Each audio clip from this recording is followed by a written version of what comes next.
أشهد أن لا إله إلا الله وحده لا شريك له وأشهد أن محمدا عبده ورسوله أما بعد فأعوذ بالله من الشيطان الرجيم بسم الله الرحمن الرحيم الحمد لله رب العالمين الرحمن الرحيم مالك يوم الدين إياك نعبد وإياك نستعين اهدنا الصراط المستقيم صراط الذين أنعمت عليهم غير المغضوب عليهم ولا الضالين۔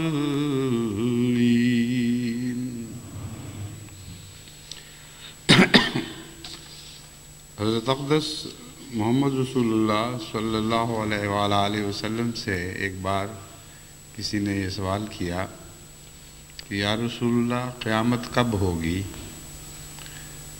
تو آپ نے جواباً فرمایا تم نے اس کے لیے کیا تیاری کی ہے؟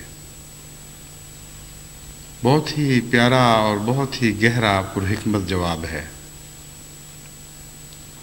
کب سے انسان کو غرض نہیں ہونی چاہیے، تیاری ہمیشہ رہنی چاہیے۔ بس گزشتہ جمعے میں جو میں نے اللہ تعالیٰ سے لقاء کے متعلق دعاؤں کی تحریک کی تھی، اس کے تعلق میں مجھے خیال آیا کہ تیاری کے سلسلے میں بھی کچھ باتیں آج آپ کے سامنے رکھوں،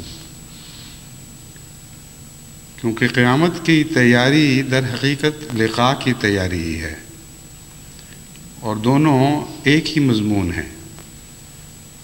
حضرت اقدس محمد مصطفیٰ صلی اللہ علیہ وآلہ وسلم نے جب فرمایا قیامت کی کیا تیاری کی ہے، تو بلا شبہ اس سے مراد یہ تھی کہ قیامت میں تو خدا سے لقاء ہوگی، یعنی وہ لقاء جو ایک نہ ایک رنگ میں ہر ایک کو نصیب ہوگی، اس کے سامنے پیش ہونا ہوگا، ان معنوں میں لقاء۔ بس جب پیش ہوگے تو اس کے لیے کیا تیاری ہے؟ اور مراد در حقیقت یہ تھی کہ اصل لقاء جو تعلق اور محبت کی لقاء ہوا کرتی ہے، اس کے لیے اس دنیا میں اگر تم نے تیاری نہ کی تو قیامت کا تمہیں کوئی بھی فائدہ نہیں ہوگا۔ بس اس پہلو سے ہمیں خدا تعالیٰ کی لقاء کے مضمون کو سمجھنا بھی چاہیے، اور اس کے لیے ہمہ وقت تیاری بھی کرنی چاہیے۔ پہلی بات تو اس ضمن میں یہ آپ کے سامنے رکھنی چاہتا ہوں کہ لقاء کسی ایسے ایک لمحے کی ملاقات کا نام نہیں جو اچانک نصیب ہو جاتا ہے، اور جس طرح آپ ایک دوست سے ملتے ہیں اور پھر اس سے جدا ہو جاتے ہیں اور اس کی خوشیاں دل میں لیے پھرتے ہیں، خدا سے بھی گویا اسی قسم کی کوئی ملاقات ہوگی۔ لقاء کا مضمون جیسا کہ حضرت اقدس مسیح موعود علیہ السلام نے مختلف ملفوظات اور کتب میں بہت کھول کر بیان فرمایا ہے، عام انسانی ملاقات سے مختلف حیثیت رکھتا ہے۔ یہ لقاء ایسی ہے جس میں جس حصے کی لقاء نصیب ہو جائے وہ پھر مستقل لقاء رہتی ہے اور اگلے کی طلب پیدا ہو جاتی ہے۔ خدا تعالیٰ کی لقاء بیک وقت دنیا میں کسی کو نصیب نہیں ہو سکتی، کیونکہ خدا تعالیٰ لامحدود ہے اور انسان محدود ہے، اور محدود انسان لامحدود میں سفر کر سکتا ہے لیکن اس کا احاطہ نہیں کر سکتا۔ بس لقائے باری تعالیٰ کا مضمون خدا کی ذات میں سفر کرنے کا مضمون ہے، اور جو قدم آگے بڑھایا جاتا ہے پھر اس میں واپسی نہیں ہوا کرتی۔ جتنا حصہ خدا کا پا لیا، یہ تو نہیں ہوا کرتا کہ اس کے بعد باہر نکل جائیں خدا کے احاطے میں سے اور کہیں یہ لقاء ہوگی، اب ایک دوسری لقاء کی کوشش کرتا ہوں، بلکہ ایک سفر ہے جو لامتناہی ہے۔ تبھی حضرت مسلم موعود رضی اللہ تعالیٰ عنہ سے جب ایک دفعہ ایک کھوکھلے فلسفی نے یہ سوال کیا کہ اگر کوئی انسان سمندر میں کشتی پہ سفر کر رہا ہو اور کنارہ آ جائے، وہ پھر بھی کشتی میں بیٹھا رہے، تو اس کے متعلق آپ کیا خیال کریں گے؟ جیسا کہ میں نے پہلے بھی یہ واقعہ بیان کیا ہے، بڑا دلچسپ ہے۔ مطلب یہ تھا کہ عبادتیں کرتے ہو اس غرض سے کہ خدا مل جائے، لیکن اگر خدا مل جائے اور پھر کشتی میں ہی بیٹھے رہو تو بڑی بے وقوفی ہوگی۔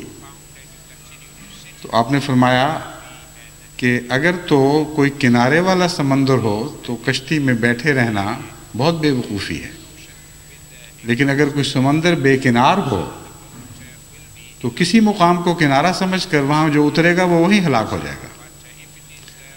بس خدا تعالیٰ کی لقاء کا مضمون دراصل یہی ایک لامتناہی سفر ہے، اور اس سفر میں کوئی واپسی نہیں ہے، کوئی قدم پیچھے اٹھنے والا نہیں ہے، کیونکہ اگر اس سفر میں واپسی شروع ہو جائے تو وہ بہت ہی زیادہ خطرناک بات ہے۔ خدا کو پانے کے بعد اس سے بے وفائی کرنا اور اس سے منہ موڑنا ہلاکت کو دعوت دینے والی بات ہے۔ بس ایسی لقاء جو مسلسل بڑھتی چلی جائے، اس کو لقائے باری تعالیٰ کہتے ہیں، اور جو اس دنیا میں نصیب ہونی شروع ہو جائے پھر قیامت کے دن اس لقاء کا ایک ظاہری نظارہ بھی دکھائی دے گا۔ وہ کیا ہوگا ہم اس کا تصور نہیں باندھ سکتے، مگر ہر شخص کی لقاء کی حیثیت اور توفیق اس دنیا میں طے ہوگی، اور جتنی لقاء اس دنیا میں کسی کو نصیب ہوئی ہے اس سے ممکن ہے ہزاروں لاکھوں گنا زیادہ اس میں روشنی پیدا ہو جائے، اور اس لقاء کی جزا یہ ہو کہ خدا ایسے دکھائی دینے لگے کہ ہماری آنکھوں کے سامنے ظاہر ہو گیا ہے۔ مگر اس کے باوجود ہر شخص کی لقاء الگ الگ ہے۔ چنانچہ اس گڈریے کی لقاء اور تھی جو خدا تعالیٰ سے اپنے رنگ میں پیار سے باتیں کر رہا تھا کہ تجھے مجھے ملے تو میں تیری جوئیں ماروں، تیرے کپڑے دھوؤں، کانٹے نکالوں۔ اور موسیٰ کی لقاء اور تھی۔ موسیٰ کو خدا تعالیٰ نے کلیم اللہ کا لقب عطا فرمایا، اور لقاء کے تعلق میں حضرت موسیٰ علیہ السلام کا ایک خاص مقام تھا، مگر وہ مقام محمد مصطفیٰ کی لقاء کے مقابل پر کوئی حیثیت نہیں رکھتا تھا۔ بس وہ سفر جو ایک گڈریے کی لقاء سے شروع ہوتا ہے وہ طور پر جا کر ختم نہیں ہوتا، بلکہ طور سے بعد مقام محمد مصطفیٰ صلی اللہ علیہ وآلہ وسلم آتا ہے، اور وہ قلب ہے، یعنی محمد مصطفیٰ کا قلب جس پر خدا جلوہ گر ہوا، تو انسانی لقاء کا مضمون کامل ہوا۔ لیکن یہ مطلب نہیں کہ خدا محدود ہو گیا، مراد صرف یہ ہے کہ انسان کو خدا تعالیٰ نے جتنی توفیق عطا فرمائی ہے، جتنی استطاعت بخشی ہے، اس کی آخری حد تک خدا تعالیٰ نے حضرت محمد مصطفیٰ صلی اللہ علیہ وآلہ وسلم کو پہنچنے کی توفیق بخشی۔ لیکن ساتھ ہی معراج میں یہ بات ظاہر فرما دی کہ وہ حد آپ کی آخری حد تھی، خدا کی آخری حد نہیں تھی، بلکہ خدا کی حدود کا آغاز تھا، جہاں وہ تمثیلی بیری لگی ہوئی ہے جو انسان کی حد کو خدا کی حدوں سے جدا کرتی ہے، وہاں تک پہنچنا انسان کامل کا کام تھا۔ لیکن یہ مراد نہیں کہ اس کے بعد خدا ختم ہو جاتا ہے۔ خدا تو ایک لامتناہی ہستی ہے، اور پھر اپنے فضل سے اس نے کس حد تک حضرت صلی اللہ علیہ وآلہ وسلم کو اپنے اندر سفر کی توفیق بخشی، یہ ایک عام انسان خواہ وہ کیسا ہی نیک اور بزرگ اور فلسفی کیوں نہ ہو سوچ بھی نہیں سکتا، کیونکہ یہ ایسی باتیں ہیں جن کا تصور تجربے کے بغیر نصیب نہیں ہو سکتا۔ بہت سی باتیں ایسی ہیں جو تجربے کے بغیر بھی سوچی جا سکتی ہیں، بہت سی ایسی باتیں ہیں جو بغیر تجربے کے نصیب نہیں ہو سکتی۔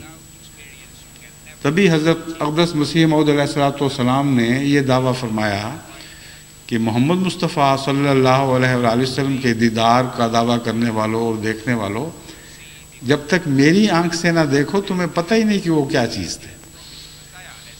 بس اگر حضرت محمد مصطفیٰ صلی اللہ علیہ وآلہ وسلم بھی عام انسانوں کو مکمل طور پر دکھائی نہیں دے سکتے، تو خدا تعالیٰ کے متعلق یہ تصور کر لینا کہ اس کی لقاء ایک آنن فانن جلوے کی صورت میں ظاہر ہو اور وہی اس کا منتہا بن جائے، یہ ناممکن بات ہے، یہ بے وقوفی والی بات ہے۔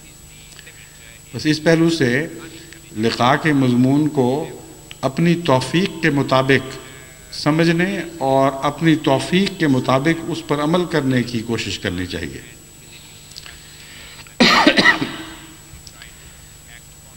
لقاء تو ہر جگہ ہر صورت میں ممکن ہے، جہاں آپ کی نظر پڑے وہاں خدا کی لقاء ہو سکتی ہے۔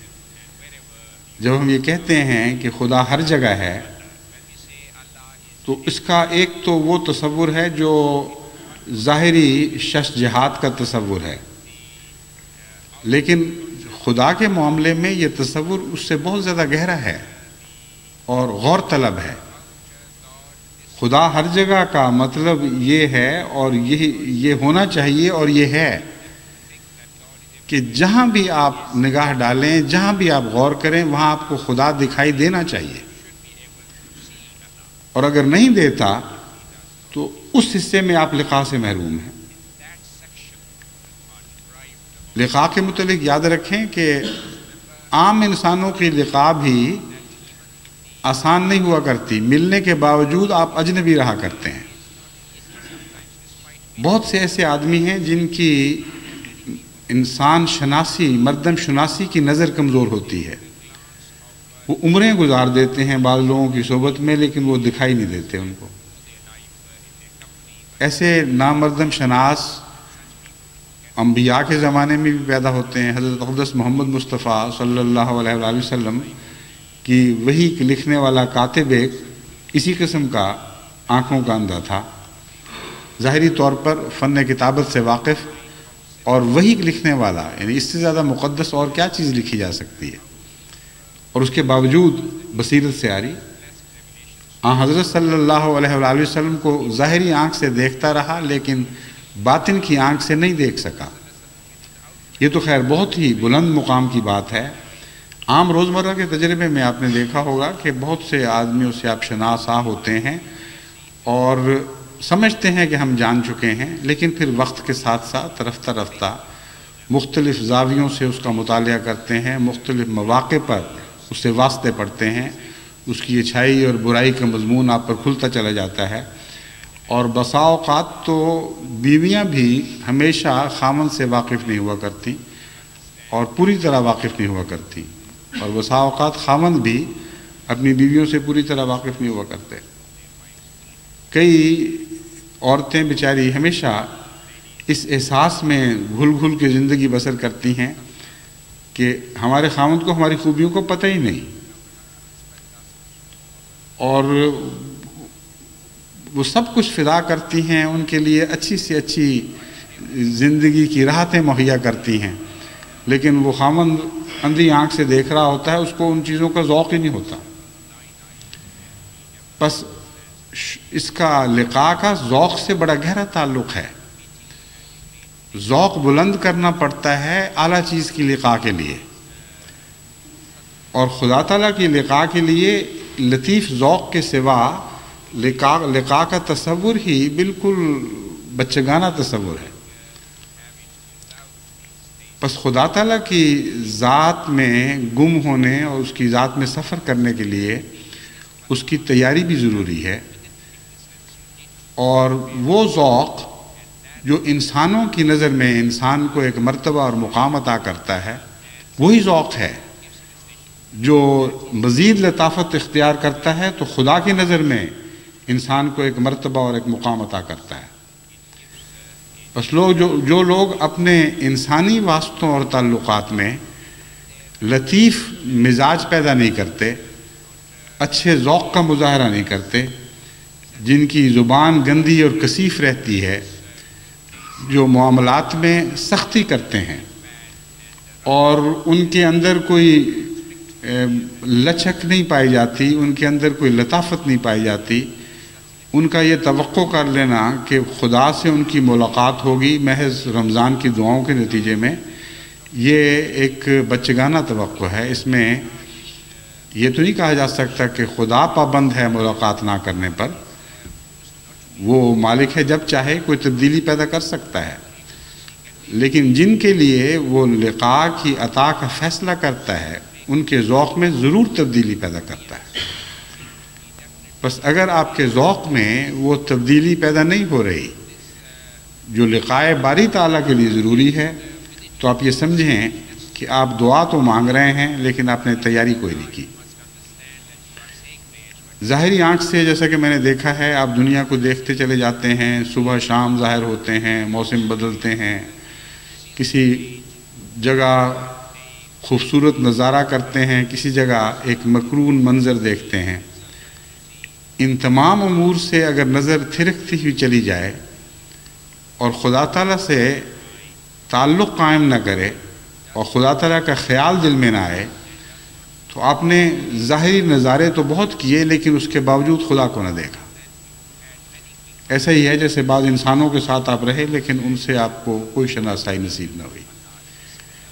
بس پہلے تو آفاقی نظر سے بھی خدا کو دیکھنے اور اس کی لقاء کی کوشش شروع کریں۔ یہ ایک بہت سطحی لقاء ہے، لیکن اس لقاء کا لطف آپ کے اندر مزید ذوق پیدا کرے گا، اور اس ذوق کے نتیجے میں پھر آپ کو گہری روحانی لقاء بھی نصیب ہوگی۔ یہ جو میں نے کیفیتیں بیان کی ہیں، ان کیفیتوں کو میں نے آفاقی اس لیے کہا کہ آپ باہر تمام کائنات میں جب بھی نظر ڈالتے ہیں، کوئی نہ کوئی ایسا منظر ضرور دکھائی دیتا ہے جس کے ساتھ آپ کو خدا شناسی ہو سکے، لیکن اس کے لیے غور اور فکر اور تدبر کی عادت ضروری ہے، اس کے لیے اولی الالباب ہونا ضروری ہے۔ ان فی خلق السماوات والارض واختلاف اللیل والنہار لآیات لأولی الالباب، یقیناً دن کے الٹنے پلٹنے میں، موسموں کے بدلنے میں نشانات ہیں، مگر صاحب عقل لوگوں کے لیے۔ وہ جو ان چیزوں کو دیکھتے ہیں تو کیا کرتے ہیں؟ یذکرون اللہ کو یاد کرنا شروع کر دیتے ہیں، قیام و قعودا، نمازوں کا انتظار نہیں کرتے کہ نماز پڑھیں گے تو یاد کریں گے، بلکہ جس حالت میں بھی وہ کائنات کے مناظر دیکھتے ہیں اسی حالت میں خدا تعالیٰ کو یاد کرنا شروع کر دیتے ہیں۔ اور یہ جو کیفیت ہے یہ خدا تعالیٰ نے اس رنگ میں بیان فرمائی جیسے کوئی خود رو بہتا ہوا پانی ہو، اس میں جد و جہد، کوشش، محنت کا دخل نہ ہو، بلکہ ایک طبیعت کی عادت بن چکی ہو۔ بس اس پہلو سے آفاق کا مطالعہ بہت ہی ضروری ہے کہ آپ کی عادت بن جائے کہ آپ کو اپنے گرد و پیش میں خدا تعالیٰ دکھائی دینے لگے اور اس کی یاد دل میں پیدا ہو۔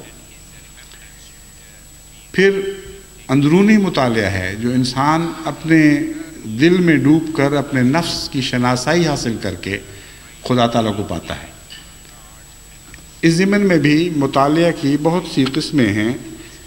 ایک تو اپنے نظام کو، جو ظاہری نظام ہے، اس کو دیکھنا اور اس پر غور کرنا اور اس پہ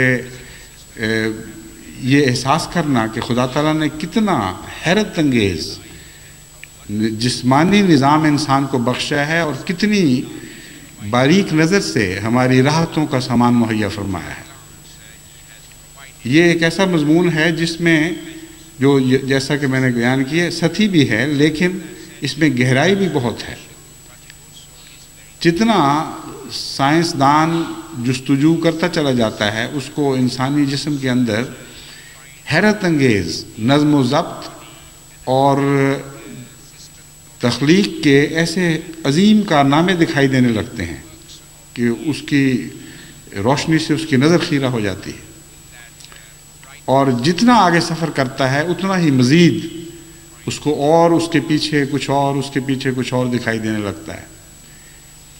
لیکن یہی مطالعہ چونکہ ایک اندھی آنکھ کا مطالعہ ہے، یعنی روحانیت سے اندھی ہے، وہ اسے خدا کی طرف نہیں لے کے جاتا۔ لیکن اس کے برعکس جو اولو الالباب ہیں، وہ جب اپنی ذات پہ غور کرتے ہیں، اپنی روزمرہ کے رہن سہن پہ، اپنی بھوک پہ، اپنی پیاس پہ، ان سب زہروں پر جو جسم سے ہر وقت مختلف صورتوں میں خارج ہوتے رہتے ہیں، جن کے بند ہونے پر ایک جسم ایک عذاب میں مبتلا ہو جاتا ہے، ان سب کیفیات پر غور کے نتیجے میں ان کو اپنی کائنات کے اندر بھی خدا دکھائی دینے لگتا ہے، اپنے وجود کے ذرے ذرے میں خدا دکھائی دینے لگتا ہے۔ بسا اوقات ایسے لوگوں سے گفتگو ہوئی اور ہوتی ہے جو خدا کی ہستی کے قائل نہ ہوں، اور مختلف رنگ میں ان کو سمجھانے کی کوشش کی جاتی ہے۔ بعض دفعہ جو انسانی جسم کا شعور رکھنے والے لوگ ہیں، جب وہ ملتے ہیں تو میں نے ان سے مثلا یہ سوال کیا کہ کبھی آپ نے اپنے اوپر غور بھی کیا کہ آپ ہیں کون؟ آپ کے اندر جو یہ شعور ہے کہ میں ہوں، یہ فزکس کا کوئی قانون ہے یا کیمسٹری کا قانون ہے؟ وہ میں کیا چیز ہے جو بول رہی ہے؟ آپ کو دکھ کیوں پہنچتا ہے؟ حالانکہ دکھ محسوس کرنا اور خوشی محسوس کرنا، اس کے لیے کوئی فزیکل اور کیمیکل جسٹیفیکیشن ہونی چاہیے، کوئی اس کے لیے جواز ہونا چاہیے۔ یعنی کہ میں نے آپ کو بری نظر سے دیکھ لیا، آپ تکلیف میں مبتلا ہو گئے۔ کون سا قانون ہے قدرت کیمیکل کا اور فزکس کا اور کیمسٹری کا، یا کوئی اور قانون جس کو آپ مادہ زندگی میں دیکھ سکتے ہیں کہ ایسی حرکتیں اس سے پیدا ہوتی ہیں؟ میں نے محبت کی نظر ڈالی آپ کے اوپر، اگر آپ کو مجھ سے تعلق ہے تو آپ کا دل خوش ہو گیا۔ کیا مطلب ہے اس کا؟ یہ کیا چیز ہے؟ ایک معمولی سی بات پر بھی آپ اپنی کیفیتوں پر بھی غور کرنا شروع کریں تو آپ کو خدا کا حیرت انگیز ہاتھ دکھائی دینے لگے گا۔ پھر میں نے بعض دفعہ ان سے پوچھا کہ اپنی آنکھ پر غور کریں، آنکھ کا ارتقاء کیسے ہوا؟ ایک مکمل کیمرے سے بڑھ کر خوبصورت سیٹ ہے جو خدا نے آپ کو عطا کیا ہے، اور تدریج اس میں ممکن ہی نہیں ہے سوائے اس کے کہ اس کے تمام اجزاء اکٹھے پیدا ہوئے ہوں۔ یہ ممکن نہیں ہے کہ ریٹنا پہلے پیدا ہو جائے آٹومیٹیکلی اور بغیر کسی مقصد کے اتفاقاً پیدا ہو جائے، اور لینز ابھی نہ بنا ہو، اور لینز بھی پھر اپنی ذات میں جو مختلف اعضاء رکھتا ہے اور اس کے ارد گرد جو مسلز کا نظام ہے جو اس کو کنٹرول کرتا ہے، وہ اگر کام نہ کرے تو لینز کا کوئی بھی معنی نہیں ہے۔ وہ مسلز جب بڑھاپے میں ڈھیلے پڑ جاتے ہیں تو آپ کو انہی آنکھوں کے ساتھ نظر آنا بند ہو جاتا ہے، آپ ایڈجسٹ ہی نہیں کر سکتے اپنے آپ کو۔ تو ایک آنکھ پر میں نے کہا آپ غور کر کے دیکھیں، اگر آپ کے اندر کوئی صداقت ہے تو آپ یہ کہنے پر مجبور ہوں گے کہ ایک ایسا خالق ہے جو ماورا ہے، میں نہیں ہوں۔ اگر میں اپنا خالق آپ ہوتا تو مجھے تو ان سب باتوں کا علم ہونا چاہیے تھا، کیونکہ یہاں ایک باشعور وجود کا ہونا ضروری ہے۔ جب تک شعور نہ ہو اس وقت تک یہ چیزیں از خود اتفاقاً بن نہیں سکتی۔ بس اگر آپ ارتقاء پر غور کریں تو جتنا بھی غور کریں گے آپ کو معلوم ہوگا کہ ارتقاء اندھا نہیں ہے بلکہ آنکھوں والا بینا ارتقاء ہے، اور اس کو باہر سے بینائی نصیب ہوئی ہے، اپنی بینائی سے وہ نہیں چلا۔ بس ایسا ارتقاء ہے جو چلتا ہے تو یوں معلوم ہوتا ہے کہ پوری بینائی رکھتا ہے، جب اس کو آپ غور سے دیکھتے ہیں تو بے آنکھوں کے ہے۔ تو کیا مطلب بنے گا؟ اس کا مطلب یہ بنتا ہے کہ کوئی آنکھوں والا اس کو ہاتھ پکڑ کے چلا رہا ہے۔ بس جو بینا ارتقاء دکھائی دیتا ہے وہ سائنسدان کی زبان میں بینا نہیں ہونا چاہیے، اس کی کوئی آنکھ نہیں ہے، اور باوجود اس کی حرکت، اس کا رخ، اس کا اجتماعی ایک جز کا دوسرے جز سے اجتماعی تعلق، یہ ساری باتیں نظر کی محتاج ہیں جو ظاہری طور پر اس کو میسر نہیں، لیکن اس کی تمام ادائیں، اس کا رخ، اس کے سارے اطوار ایک بینا وجود کے سے ہیں۔ تبھی قرآن کریم نے اس سوال کو اٹھاتے ہوئے فرمایا کہ کیا تم خود اپنے خالق ہو؟ عقل کے اندر غور تو کرو کہ تم تو اپنی کسی چیز کے بھی خالق نہیں ہو۔ معمولی سا نظام اس طرح بگڑے کہ جو چیز خدا کی طرف سے عطا کردہ ہے وہ مر جائے تو ساری انسانی ترقیات مل کر جو طاقت پیدا کرتی ہیں وہ بھی وہ چیز دوبارہ پیدا نہیں کر سکتی۔ کئی بے اولاد دوست لوگ ہوتے ہیں، میرے پاس علاج کے لیے اکثر آتے رہتے ہیں۔ میں نے دیکھا ہے کہ اگر ان کے خلیے مر چکے ہوں تو لازماً ہاتھ کھینچنا پڑتا ہے، کیونکہ موت کا کوئی علاج نہیں، اور جو چیز خدا نے رکھی تھی اور اب نہیں رہی اس کو دنیا کی کوئی طاقت دوبارہ کھینچ کے واپس لا نہیں سکتی۔ قرآن کریم اس انسان کی بے اختیاری اور مجبوری کا ذکر کر کے فرماتا ہے تم تو اتنے کمزور ہو کہ ایک معمولی سی مکھی جو چیز تم سے چھین لے تم اسے اسی حالت میں واپس لوٹا نہیں سکتے۔ اس کے اندر جو تبدیلیاں پیدا ہو جاتی ہیں اور جس طرح وہ نظام اس کے نظام میں جذب ہو جاتی ہے، تمہارے ہاتھوں سے گئی تو ہمیشہ کے لیے چلی گئی۔ پس خدا تعالیٰ کی لقاء تو ظاہری آنکھ سے بھی ہو سکتی ہے، ان معنوں میں کہ اس آنکھ سے دیکھ کر آپ مزید غور کریں، اس کی میں داخل ہوں، اس کی تہ میں ڈوبیں، اور رفتہ رفتہ آپ کو ایک عظیم جہان دکھائی دینے لگے گا جس میں خالق اپنی تخلیق کے ذریعے آپ پر ظاہر ہوگا، جس طرح مصور اپنی تصویر کے ذریعے کسی پر ظاہر ہوتا ہے۔ بس تصویریں تو اتنی بے انتہا ہیں ہماری ذات کے اندر بھی، ہمارے گرد و پیش بھی، کہ کوئی لمحہ ایسا میسر نہیں آ سکتا جس میں انسان کے سامنے خدا کی کوئی تصویر جلوہ گر نہ ہو۔ بس نہ کوئی جگہ اس سے خالی ہے، نہ کوئی لمحہ وقت اس سے خالی ہے، وہ تمام کائنات پہ محیط ہے، ہر جگہ ہے، ان معنوں میں ہے کہ دیکھا جا سکتا ہے اور ہر لمحہ دیکھا جا سکتا ہے۔ کوئی ایک لمحہ بھی خدا کی ذات سے عاری نہیں ہو سکتا۔ بس لقاء کے مضمون کو سمجھ کر اپنے اندر شعور پیدا کرنا، یہ پہلا قدم ہے لقاء کی طرف۔ پھر جیسا کہ میں نے بیان کیا، اپنے اندر ذوقی لطافتیں پیدا کریں تاکہ یہ دیدار جو ہے یہ محض ایک غائب کا دیدار نہ ہو، بلکہ ایک ایسے حاضر کا دیدار ہو جو دیکھ کر پھر آنکھوں سے آنکھیں ملائے۔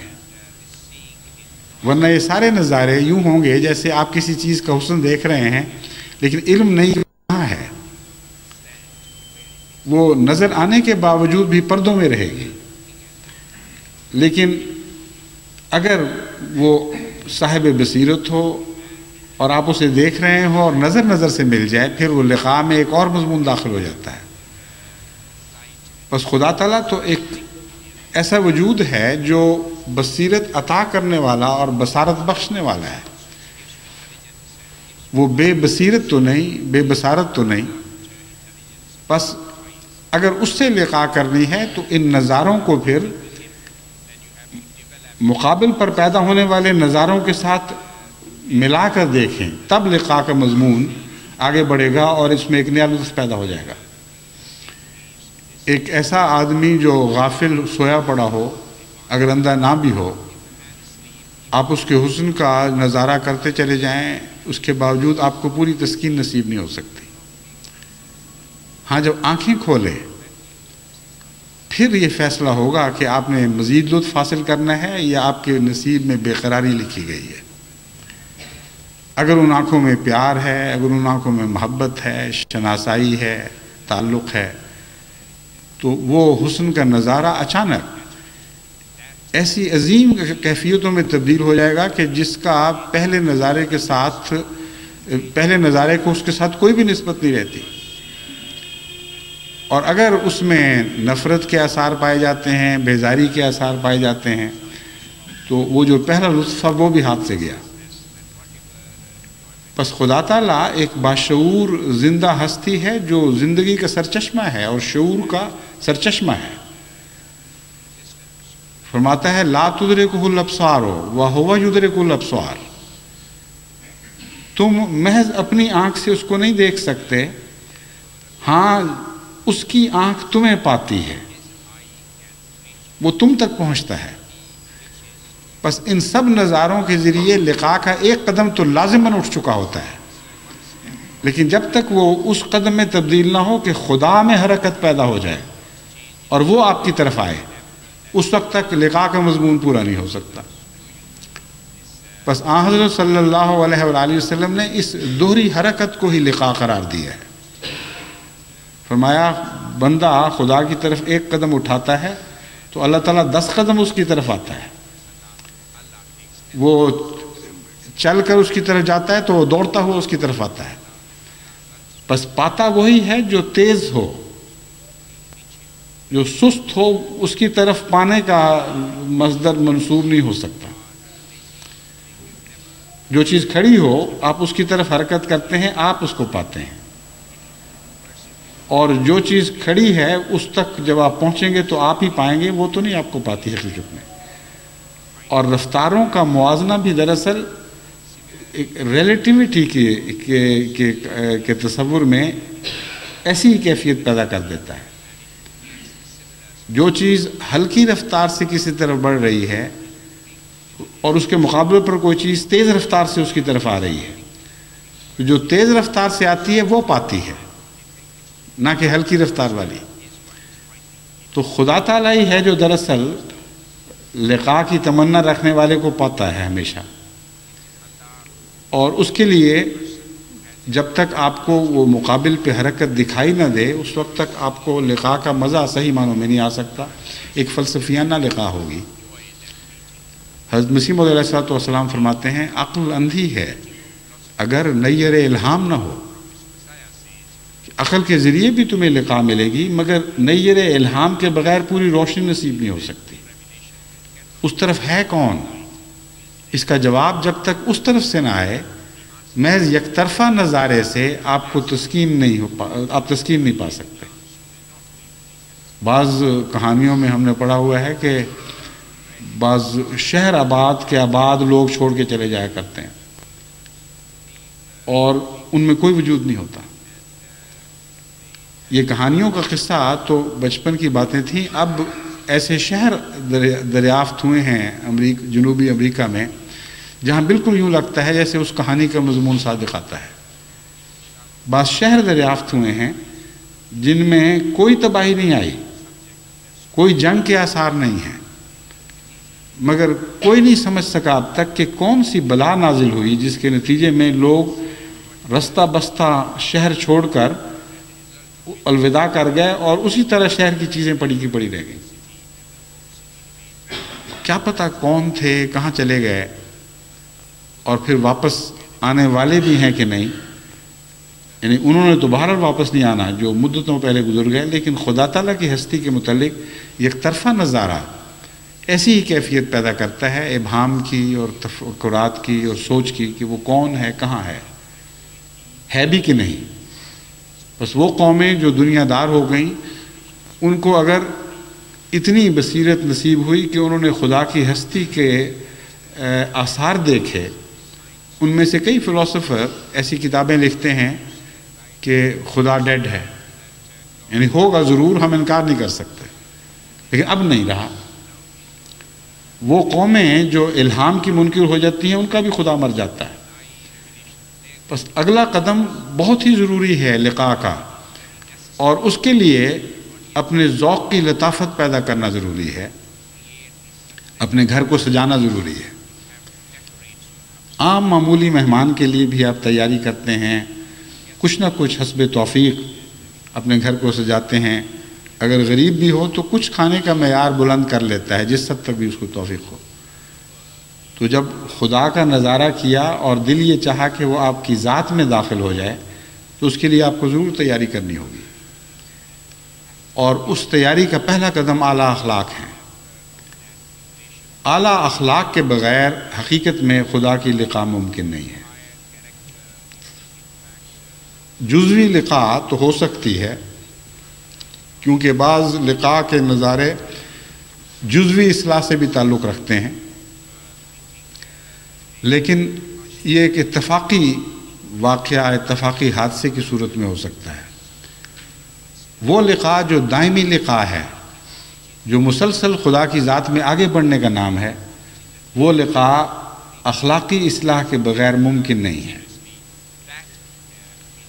آپ کو کسی انسان کا حسن دل لبھانے والا دکھائی دے، آپ کے اندر ایک کشش پیدا ہو جائے، آپ جب اس سے ملتے ہیں تو کچھ دیر کے بعد آپ محسوس کرتے ہیں کہ وہ بات نہیں، ہمیں کچھ خام خواہ کی دلچسپی پیدا ہو گئی تھی، ظاہری شکل صورت ہے، مگر کوئی ایسی اخلاق نہیں ہے کہ جو دائمی اس پہلی کشش کو اس کشش کو دوام بخش سکیں جو پہلے پیدا ہوئی تھی۔ بعض دفعہ تو معمولی سی بات سے بھی ساری کشش کافور ہو کر اڑ جاتی ہے۔ ایک مصنف ہیں انگلستان کے، جنہوں نے ایک واقعہ بیان کیا کہ میں ایک دفعہ ایک دکان میں داخل ہوا اور وہاں ایک ایسی حسینہ مجھے دکھائی دی جس کو دیکھ کر مجھے یقین آ گیا کہ ایک نظر میں محبت ممکن ہے، اور چند لمحوں بعد اس سے ملاقات کا بھی ایک سامان پیدا ہو گیا۔ اس کے ہاتھ سے کوئی بنڈل تھا جو گر گیا، میں نے دوڑ کر لپک کے اس بنڈل کو اٹھایا اور اس کے سپرد کیا۔ اس نے جس فلیٹ آواز میں شکریہ ادا کیا، وہ اس طرح جذبات سے آری اور خالی اور کھوکھلی آواز تھی کہ مجھے دوسرا یقین یہ ہو گیا کہ ایک لمحے میں محبت غائب بھی ہو سکتی ہے، یعنی اگر ایک لمحے میں پیدا بھی ہو سکتی ہے تو پھر ایک لمحے میں ختم بھی ہو سکتی ہے۔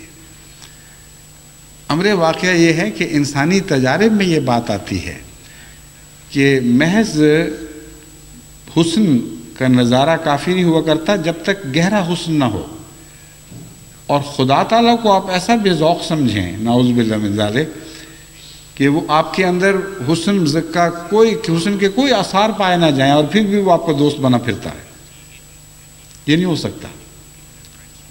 جس قسم کی ذات سے تعلق قائم کرنا ہے اپنی توفیق کے مطابق، کیونکہ یہاں اپنی توفیق شرط ہے، وہ لامحدود ہے اور ہم محدود ہیں، اس لیے مجبوری ہے اپنی توفیق کے مطابق کچھ تو زینت اختیار کریں۔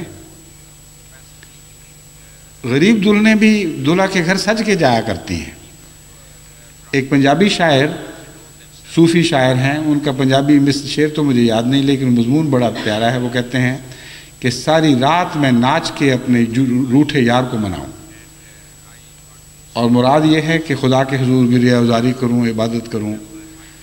تو ہر شخص اپنی توفیق کے مطابق اپنے اندر کچھ زینت ایسی پیدا کر سکتا ہے جس کے نتیجے میں اللہ تعالیٰ کے پیار اور محبت کی نظر اس پر پڑے، اور وہ زینت کی تکمیل کا انتظار نہیں کرتا، یہ اس کی رحمانیت ہے،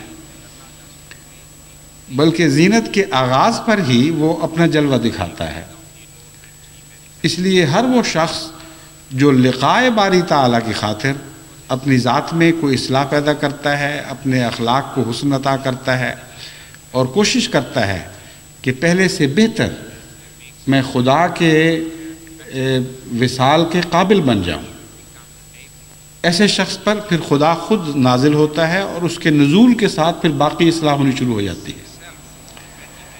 بس یہ جو مضمون ہے اس کو سمجھتے ہوئے رمضان شریف میں اپنے اوپر غور کریں۔ بعض دفعہ جو خدمت سلسلہ کرنے والے خط لکھتے ہیں ان سے معلوم ہوتا ہے کہ ابھی بہت ہی اصلاح کی گنجائش ہے اور بہت تکلیف دہ حالت ہے۔ میں نے ایک لمبا سلسلہ خطبات کا شروع کیا تھا مختلف اخلاق پر زور دینے کے لیے، مالی لین دین، سلوک، بیویوں سے سلوک، خامدوں سے سلوک، دوستوں سے گفتگو میں، طرز تکلم میں اصلاح وغیرہ وغیرہ۔ وہ اگلی صدی میں داخل ہونے کا بہانہ سامنے رکھ کر، تاکہ اس طرح جماعت میں ایک ولولہ پیدا ہو، جوش پیدا ہو، میں نے وہ باتیں بیان کی، لیکن حقیقت میں تو ان باتوں کا صدیوں سے تعلق نہیں تھا، وہ ایک دائمی حیثیت، دائمی اہمیت کی باتیں ہیں۔ حقیقت میں ان باتوں کا صدیوں سے نہیں بلکہ ہر آنے والے لمحے سے تعلق ہے، کیونکہ خدا تعالیٰ کی وہ لقاء جو زبردستی کی لقاء ہوگی، ہمارا اس میں اختیار نہیں، ہم نے باہر لوٹ کے اس کے پاس جانا ہے، وہ تو صدیوں کا انتظار نہیں کیا کرتی، اس میں تو لمحے لمحے کی بھی ہمیں خبر نہیں، اب ہوگی یا اگلے لمحے ہوگی۔ بس وہ ساری باتیں ایسی ہیں جن کا لمحات سے تعلق ہے اور ہر آنے والے لمحے سے تعلق ہے، ان باتوں میں اصلاح کریں اور پھر دیکھیں کہ آپ کے لیے اللہ تعالیٰ کی لقاء زیادہ آسان ہونی شروع ہو جائے گی، اور بعض دفعہ اخلاق کی ترقی کے ساتھ انسان جزوی طور پر خدا کو اس طرح پانا شروع کر دیتا ہے کہ اس کو پھر چسکا پڑ جاتا ہے، پھر وہ آگے بڑھتا چلا جاتا ہے، پھر اور آگے بڑھتا چلا جاتا ہے، اور جو لقاء کا لطف ہے وہی اگلے قدموں کے لیے غذا بن جاتا ہے۔ لیکن اگر وہ لطف ہی نصیب نہ ہوا ہو تو اگلے قدم کے لیے طاقت نہیں ہوتی، بلکہ قدم واپس مڑتے ہیں اور دنیاوی مادہ لذتوں کی طرف جھکتے ہیں، اور انسان دن بدن زیادہ اپنے ذوق میں سفلہ پن محسوس کرنے لگتا ہے۔ لیکن ایسے بھی ہیں جو کوئی محسوس نہیں کرتے، ان کو پتہ بھی نہیں لگتا کہ کیا ہو رہا ہے۔ بس خدا کی طرف سفر کے لیے ذوق کا لطیف تر ہوتے چلے جانا نہایت ضروری ہے۔ اپنے ماحول میں، اپنے بچوں سے گفت و شنید میں اعلیٰ ذوق کا مظاہرہ کریں، اپنی بیویوں سے گفت و شنید میں اعلیٰ ذوق کا مظاہرہ کریں، بیویاں خامدوں سے گفت و شنید میں اعلیٰ ذوق کا مظاہرہ کریں، بھائی بہنوں سے، دوستوں سے بے تکلفی کے باوجود ایک اخلاق کا پاس ضرور رکھا کریں، کیونکہ وہ بے تکلفی جو بدتمیزی پر منتج ہو جائے، وہ بے تکلفی جس سے کلام میں بدخلقی پیدا ہو، وہ بے تکلفی حقیقت میں ایک مہلک زہر ہے۔ وہ دوستیوں کو تباہ کرنے والی بے تکلفی ہوا کرتی ہے، دوستیوں کو بڑھانے والی نہیں ہوا کرتی۔ اور ہمارے ملک میں خصوصیت سے، یعنی پاکستان میں اور ہندوستان میں بھی اب یہ کثرت سے رواج ہو رہا ہے کہ بے تکلفی اور دوستی کا اظہار گندی گالیوں سے کرنا ہے، اور یہ گندی گالیاں پھر آہستہ آہستہ ایسی عادت بن جاتی ہیں کہ اس میں انسان کو شعور ہی نہیں رہتا کہ میں کیا کہہ رہا ہوں اور کر کیا رہا ہوں۔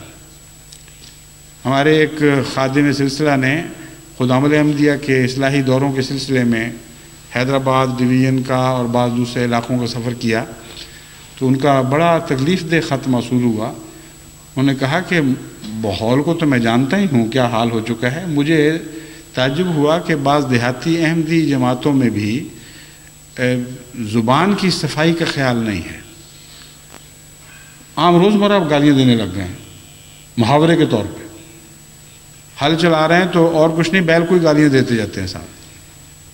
کس قدر بے وقوفی ہے۔ کہتے ہیں کہ ایک فرق میں نے ضرور دیکھا کہ اگر باقی معاشرے کی اصلاح کے لیے میں عمر بھی وقف کر دیتا تو کسی نے میری بات نہیں ماننی تھی۔ میں عمر کا چھوٹا ہوں، ان سے ناواقف بھی تھا جن کے پاس پہنچا، لیکن جب میں نے ان کو سمجھایا کہ تم ہو کون اور تم سے کیا توقعات ہیں، تو ہر ایک نے فوری طور پر مثبت رد عمل دکھایا۔ اور پھر کہتے ہیں میں نے دوروں میں دوبارہ جا کے رابطے کیے تو مجھے یہ معلوم کر کے خوشی ہوئی کہ وہ محض ایک فرضی رد عمل نہیں تھا، بلکہ واقعتاً ان کے اندر تبدیلیاں پیدا ہو رہی تھیں۔ بس احمدیت کی مٹی میں یہی تو مزہ ہے کہ واقعتاً وہ مٹی ہے جو نم ہو تو بہت زرخیز ہے۔ اس وقت اس احمدی معاشرے کی اصلاح مشکل نہیں ہے، کیونکہ حضرت مسیح موعود علیہ السلام پر ایمان نے دلوں میں ایک ایسی نرمی پیدا کر دی ہے اور وہ ملائمت پیدا کر دی ہے، جس کے نتیجے میں جس طرح آپ موم کو جس طرح چاہیں ڈھال لیں، یہ مٹی نیکی میں ڈھلنے کے لیے موم کی طرح اثر رکھتی ہے اور بدی میں ڈھلنے کے لیے سخت ہو جاتی ہے۔ بیک وقت اس مٹی میں یہ دو خصوصیات موجود ہیں، خدا ان کو ہمیشگی کی زندگی دے ان خصوصیات کو. جس قوم میں یہ خصوصیات پائی جائیں ان کی اصلاح آسان ہو جایا کرتی ہے اور بہت ہی ہوا کے رخ پر چلنے والی بات ہے. چنانچہ قرآن کریم نے حضرت محمد مصطفیٰ صلی اللہ علیہ وآلہ وسلم کے ہاتھوں میں ڈھلنے والی مٹی کی یہ تعریف فرمائی: محمد رسول اللہ والذین معہ اشداء علی الکفار رحماء بینہم. یہاں جو اشداء علی الکفار میں سختی بتائی گئی ہے، دراصل کفار کی عادات کے خلاف سختی مراد ہے، کفر کے خلاف سختی ہے. جہاں تک بدی کا تعلق ہے، وہ بدی ان کے اوپر اثر ڈالنے کی کوشش کرتی ہے اور نامراد رہتی ہے، وہ ان کو اپنے رنگ میں ڈھال نہیں سکتی. لیکن جہاں مومنوں کے اثر قبول کرنے کا معاملہ ہے، فرمایا رحماء بینہم، وہ نہایت ہی نرم اور بہت ہی تعاون کرنے والے اور جھکنے والے اور ان کے سامنے مٹ جانے والے لوگ ہیں. بس جو کوشش بھی آپ آج جماعت احمدیہ میں اصلاح کی کرتے ہیں، اللہ تعالیٰ کے فضل سے جماعت احمدیہ کا رد عمل عام دنیا کے رد عمل کے مقابل پر ایک بالکل جداگانہ رد عمل ہے. محض باشعور طور پر محنت کی ضرورت ہے. بس ہمارے جتنے بھی نظام سے تعلق رکھنے والے عہدیداران ہیں، خواہ وہ خدام الاحمدیہ سے تعلق رکھتے ہوں، لجنہ سے تعلق رکھتے ہوں، انصار سے تعلق رکھتے ہوں، اور نظام جماعت کے دوسرے عہدیدار، وہ ان باتوں کا خیال کریں اور اس رمضان میں خصوصیت سے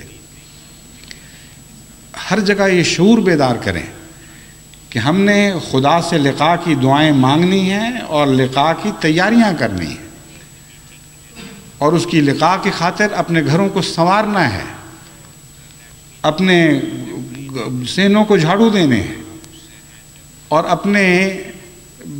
اپنی دیواروں کو دھونا اور صاف کرنا اور اپنے فرشوں کو مانجنا ہے. جس طرح ایک اچھے مہمان اور پیارے مہمان کی تیاری ہر گھر کرتا ہے، خواہ وہ غریب ہو خواہ امیر ہو، ہم نے اپنی توفیق کے مطابق اپنے گھر کو خدا کے لیے سنوارنا ہے تاکہ وہ ایک معزز مہمان کی طرح یہاں نازل ہو. کئی دفعہ اگر وقت نہ بھی ہو اور پتہ چلے کہ کوئی شخص بیچارہ تیاری کر کے بیٹھا ہوا ہے تو انسان مجبوراً بھی وہاں چلا جاتا ہے. میں نے سفروں کے دوران دیکھا ہے، وقف جدید، انصار اللہ، خدام الاحمدیہ کے دوران بڑے سفر کیے ہوئے پنجاب میں. بعض دفعہ ہمارے دورے میں ایک گاؤں نہیں ہوا کرتا تھا اور ان کو پتہ ہوتا تھا کہ گھر دورے میں شامل نہیں ہے. گاؤں والے پہنچ جاتے تھے، کہتے تھے جی ہم تو تیاری کر کے بیٹھے، کیا کریں. ایسا اس میں ایک محبت کا جذبہ پایا جاتا ہے کہ دوسرے کو بے اختیار کر دیتا ہے. جب وہ یہ کہتے ہیں جی ہم تو تیار بیٹھے ہیں، تو پھر انسان کیسے کہہ دے کہ اچھا تیار بیٹھے رہو، ہم نہیں آ سکتے. مجبوراً وقت نکالنا ہی پڑتا ہے. کچھ وہاں سے وقت کھینچا، کچھ کہیں سے کھینچ کے لمبا کیا، بہرحال وقت دینا پڑتا ہے. تو اگر انسان میں ایسا جذبہ ہے احسان مندی کا، تو خدا تعالیٰ نے تو ہمیں احسان سکھایا ہے، وہ ہمارے احسان کا بھی خالق ہے. کیسے ممکن ہے کہ آپ خدا کے لیے کچھ تیاری کریں اور خدا کی طرف سے کوڑا سا جواب مل جائے کہ میرے پاس وقت نہیں تمہارے لیے، کہ تم پوری طرح صاف نہیں ہوئے. بس صاف ہونے کی کوشش شروع کر دیں، پھر دیکھیں کہ اللہ تعالیٰ کس طرح آپ پر اپنی رحمت کا جلوہ دکھاتا ہے. وہ جھکا کرتا ہے، آپ میں اٹھنے کی طاقت نہیں ہے. اور حقیقت میں معراج بھی خدا کے جھکنے ہی کا نام ہے. اور معراج کا جو عرش ہے وہ انسان کے دل کا عرش ہے حقیقت میں. بس آپ لقائے باری تعالیٰ کی تیاری اس طرح تفصیل سے اس مضمون کو سمجھنے کے بعد کچھ نہ کچھ ضرور شروع کر دیں. اور آج کے بعد جب رمضان ختم ہو تو دیکھیں کہ آپ نے کتنا خدا کی ذات میں سفر کیا ہے. وہی سفر ہوگا، یاد رکھیں، جو رمضان کے بعد بھی جاری رہے گا. وہ سفر جہاں آپ پھسل کر واپس آ جائیں، وہ سفر نہیں ہے. یہ ممکن ہے کہ کوششوں میں انسان پھسلتا رہے، لیکن جب ایک مقام کو حاصل کر لیتا ہے تو پھر اس کے بعد پھسلنا نہیں ہونا چاہیے. ہم نے کئی دفعہ ایسے پولز پر بچپن میں چڑھنے کی کوشش کی جس میں انسان پھسل جاتا ہے. بعض درختوں پر انسان کو چڑھنے کی کوشش کرتا ہے اور پھسل جاتا ہے. کیڑیاں بھی دیواروں پر چڑھتی ہیں اور پھسل جاتی ہیں. لیکن اگر انسان عزم جاری رکھے تو بار بار پھسلنے کے باوجود پھر ایک مقام ایسا آتا ہے، ایک موقع ایسا نصیب ہوتا ہے جب انسان اس چوٹی کو پا لیتا ہے جس کی طرف وہ حرکت کرنے کی کوشش کرتا ہے۔ جب اس درخت پر چڑھ کر اس چوٹی پر بیٹھتا ہے تو پھر کوئی پھسلنا نہیں ہے، پھر اپنی مرضی سے نیچے اترے تو اترے۔ ایک اور ہی لطف اس وقت محسوس ہو رہا ہوتا ہے ایک فتح کا، کہ ہاں اب میں مقام محفوظ پہ پہنچ گیا ہوں۔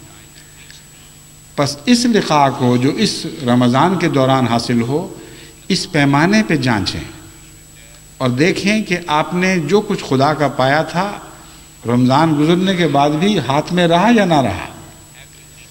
اگر نہیں رہا تو پھر میرا آپ کو یہی پیغام ہو سکتا ہے کہ کوشش جاری رکھیں، اور نہیں تو بار بار گرنے والی کیڑیوں سے سبق حاصل کریں۔ پھسلیں بے شک پھسلیں، مگر پھر اس نیت کے ساتھ دوبارہ سفر شروع کریں کہ میں نے ہمت نہیں توڑنی اور ضرور اپنے مقصد کو حاصل کر کے چھوڑنا ہے۔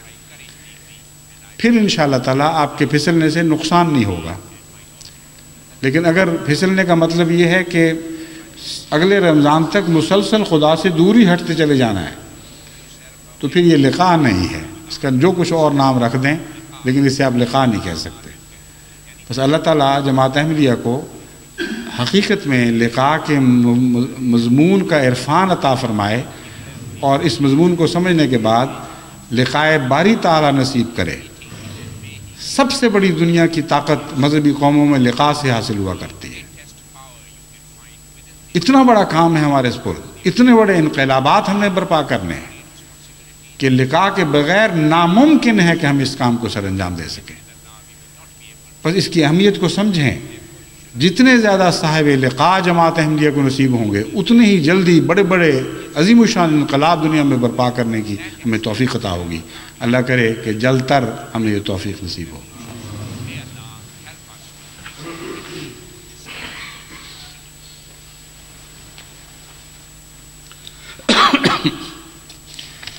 الحمدللہ نحمدہ ونستعینہ ونستغفرہ ونؤمن بہ ونتوکل علیہ ونعوذ باللہ من شرور انفسنا ومن سیئات اعمالنا من یہدہ اللہ فلا مضل لہ ومن یضللہ فلا ہادی لہ ونشهد أن لا إله إلا الله وحده لا شريك له ونشهد أن محمدا عبده ورسوله۔ کچھ عرصے سے بعض دوستوں کی طرف سے جنازہ غائب کی درخواستیں موصول ہوتی رہی ہیں جو جمع ہوتی رہیں۔ بعض کے متعلق میرا خیال تھا کہ شاید پڑھا دیا ہے، لیکن آج پرائیویٹ سیکرٹری نے جو فہرست دی ہے معلوم ہوتا ہے وہ پہلی فہرستیں نظر سے اجل رہی ہیں۔ صدر انجمن کی طرف سے بھی باقاعدہ بعض سفارشات موصول ہوئی ہیں، بس چونکہ یہ فہرست بہت لمبی تھی اس لیے میں نے اس سے پہلے امام صاحب سے کہا تھا کہ پڑھ کر سب کو سنا دی جائے۔ بس نماز جمعہ کے بعد ان سب کی نماز جنازہ ہوگی۔ اس میں بعض ایسے متوفی شامل ہیں جن کا ذکر مناسب ہوگا مختصراً۔ ایک ہمارے قادیان میں پرانے خادم سلسلہ شریف احمد صاحب امینی پچھلے کچھ عرصہ وفات پا گئے۔ اسی طرح چودھری عبدالعزیز صاحب کھوکھر تحریک جدید کے پرانے خادم تھے۔ عبدالقیوم صاحب کھوکھر ان کے بیٹے جرمنی میں ہیں۔ بشارت احمد صاحب امروہی بھی سلسلے کے پرانے خادم واقف زندگی۔ اسی طرح ہمارے ایک یہاں کے انگلستان کے واقف زندگی مولّی کی والدہ مجید احمد صاحب سیالکوٹی کی والدہ بھی وفات پا گئیں۔ مبشر احمد صاحب طارق مربی سلسلہ کی والدہ بھی وفات پا گئی ہیں۔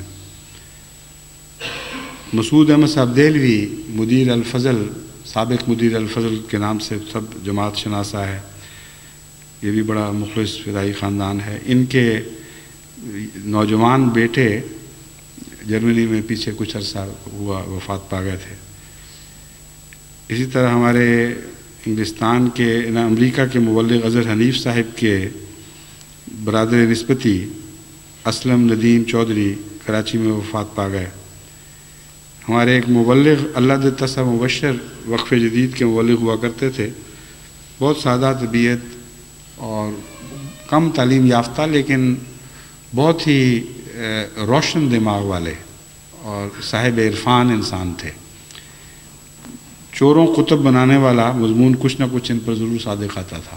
واقعتاً چور اور ڈاکو تھے جب انہوں نے احمدیت کو قبول کیا، اور اس کے بعد اتنی تکلیفیں اٹھائیں خدا کی راہ میں، اتنی مارے کھائیں، جن علاقوں میں ان کے روب سے لوگ کانپتے تھے وہاں جا کر انہوں نے مارے بھی کھانی شروع کی، لیکن بڑے باہمت انسان تھے۔ ان کا مجھے بارہا اکثر خط آتا تھا کہ میرا جنازہ آپ نے ضرور پڑھانا ہے۔ صالحہ ایاز بیگم صاحبہ، اہلیہ مختار احمد صاحب ایاز، والدہ افتخار احمد صاحب ایاز، جو توالو کے ہمارے فاتح ہیں ماشاءاللہ، جنہوں نے توالو میں توئی طور پر دعوت اللہ کا کام کر کے جماعت قائم کی، جس سے آگے پھر وہ بنیاد بنی، جس کے نتیجے میں ہم نے پھر اللہ کے فضل سے ساؤتھ پیسیفک کے جزائر پر اسلام کا حلہ بولا ہے، اور ایسے ایسے جزائر میں خدا کے فضل سے اسلام نافذ ہوا ہے جہاں اس سے پہلے کوئی بھی مسلمان نہیں تھا۔ بس یہ وہ پیش خیمہ بنا ہے ان فتوحات کا۔ ان کی والدہ کو بھی خاص طور پر ان کا ذکر کرنا بھی ضروری تھا۔ اسی طرح ہمارے ڈاکٹر نصیر احمد صاحب چودھری جو امریکہ میں ہیں، بہت ہی مخلص اور قربانی کے میدان میں پیش ان کے والد ڈاکٹر چودھری ناصر احمد صاحب وفات پا گئے امریکہ میں پیچھے۔ ان کا بھی میں نے وعدہ کیا ہوا تھا، لیکن مجھے اب پتہ لگا ہے کہ جنازہ پہلے نہیں ہو سکا تھا۔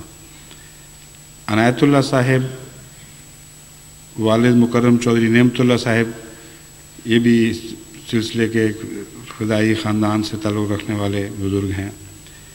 پروفیسر عطاء الرحمن صاحب مرحوم کی اہلیہ وفات پا گئی ہیں۔ اسی طرح کراچی کے ڈاکٹر طاہر کی بیگم ڈاکٹر زبیدہ طاہر ہاشمی، جو سلسلے کی ایک بہت ہی مخلص خادمہ تھیں، وہ بھی کینسر میں کچھ عرصہ تکلیف اٹھا کر وفات پا گئی ہیں۔ اور آپ کی جماعت میں ایک ابھی تازہ حادثہ ہوا ہے، یعنی چودھری شاہ نواز صاحب کے وصال کی اطلاع ملی ہے لاہور سے۔ یہ جماعت لندن کے ایک بہت ہی مخلص اور فدائی ممبر تھے، اور جب سے میں یہاں آیا ہوں میں نے ان کو نصرت کے میدانوں میں ہمیشہ صف اول میں دیکھا ہے۔ جب بھی کوئی تحریک ہوئی اللہ تعالیٰ کے فضل سے فوری طور پر انہوں نے اس تحریک میں بڑھ چڑھ کے حصہ لیا، بلکہ اس رنگ میں کہ اپنے خاندان کو اپنے طور پر حصہ لینے کی شہ دلائی، اور ایک ہی تحریک میں دونوں الگ الگ حصہ لیتے رہے۔ چودھری شاہ نواز صاحب اپنے طور پر، اور ان کے بچے، بہویں، بیٹیاں اور داماد وغیرہ، یہ سارے اپنے طور پر اکٹھا حصہ لیتے رہے۔ ان کا مجھ سے تعلق رفتہ رفتہ بڑا ہے۔ پہلے میں بہت زیادہ ان سے متعارف نہیں تھا، لیکن شروع میں جب خلافت کے بعد انہوں نے مجھ سے گہرا رابطہ قائم کیا تو حجاب کے طور پر یہ اس طرح اپنا تعارف کرایا کرتے تھے کہ میں خود تو شاید خلافت سے تعلق میں اتنا مرتبہ نہیں رکھتا ہوں، لیکن میری بیوی آپ کی پکی مریدنی ہے۔ بس وہ ہمیشہ آپا مجیدہ کا تعارف آپ کی مریدنی کے طور پر کرا کر پھر اس رستے سے داخل ہوتے تھے تعلق میں، اور پھر رفتہ رفتہ خدا کے فضل سے یہ تعلق اتنا بڑھایا کہ پھر ایک دن میں نے ان کو کہا کہ میں نے کہا اب آپ کی مریدنی کی ضرورت نہیں رہی ہے، اب تو آپ خود مرید ہو چکے ہیں۔ تو بہت ہی چہرے پہ بشاشت کی مسکراہٹ آئی، اور اس کے بعد پھر انہوں نے وہ ذکر ضروری نہیں سمجھا۔ تو ان کو بھی، ان کی اولاد بھی خدا کے فضل سے بڑی مخلص، فدائی اور منکسر مزاج ہے۔ یہ بڑی خوبی ہے اس خاندان میں، اور بڑا وسیع احسان کرنے والے تھے۔ یہ جماعت ہی کی خدمت نہیں بلکہ غرباء، دوسرے خاندانوں پر، عزیزوں اور رشتہ داروں کے علاوہ بھی بڑا وسیع احسان کا ان کا دائرہ تھا، اور جو اصل خوبی کی بات جس سے میں بہت متاثر ہوا کرتا تھا وہ یہ تھی کہ میں جو روپے پیسے سے مدد نہیں کرتے تھے بلکہ اقتصادی طور پر تعمیر کرتے تھے خاندانوں کو. اور ایسے بہت سے خاندان ہیں جن کی انہوں نے اقتصادی تعمیر میں حصہ لیا ہے، وہ اپنے پاؤں پر کھڑے ہوئے ہیں، باعزت روزی کمائی اور بڑے بڑے خدا کے فضل سے صاحب دولت بھی بن گئے. تو ان سب کے لیے جو اپنے اپنے رنگ میں احمدیت کے پھول ہیں، کسی کا رنگ کچھ کسی کا کچھ، ان سب کو نماز جنازہ میں خاص طور پر دعا میں یاد رکھیں. عباد اللہ رحمکم اللہ، ان اللہ یامر بالعدل والاحسان وایتاء ذی القربى وینہی عن الفحشاء والمنکر والبغی یعظکم لعلکم تذکرون. اذکروا اللہ یذکرکم وادعوہ یستجب لکم ولذکر اللہ اکبر.